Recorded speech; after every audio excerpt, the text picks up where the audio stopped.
everybody, it's Glenn Schofield from Sledgehammer Games, here to show off our trailer footage using in-game, pre-rendered, fully optimized, probably on PC, but we've got to continue sucking the PS4 corporate cock because Activision is spelled with a $sign. Anyway, since we basically copied the intro from Saving Private Ryan, but with B-list actors instead of people you'd actually recognize, we made this seem like a movie intro with the Activision Presents a Sledgehammer Games production. In symbolism for our franchise taking casualties and spilling out blood, Sledgehammer Games is here to give a pep talk on how we're bringing back Call of Duty to its roots and hoping to make it through a clusterfuck of better games, I mean up the beaches of Normandy. Check out the gritty, visceral action. I now need to use those words and the phrase boots on the ground at least 6 more times when describing the trailer, so keep track for me.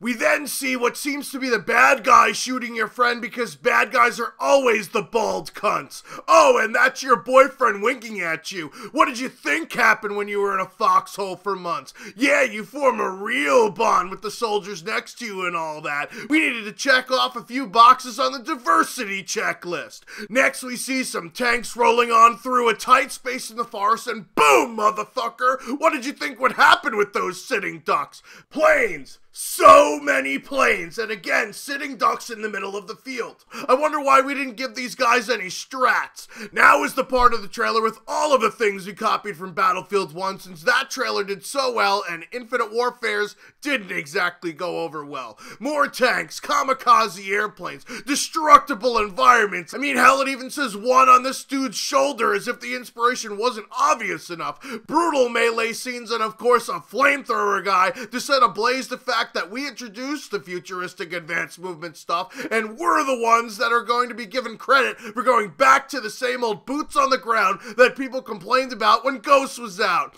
Ding dong, the franchise is dead, even though everyone seems to be hype as fucked, but Call of Duty is the greenest franchise alive, always recycling old ideas into new ones, considering that we already had a game based around guys with a big red 1 on their helmets and uniforms. I forgot what that game was called though.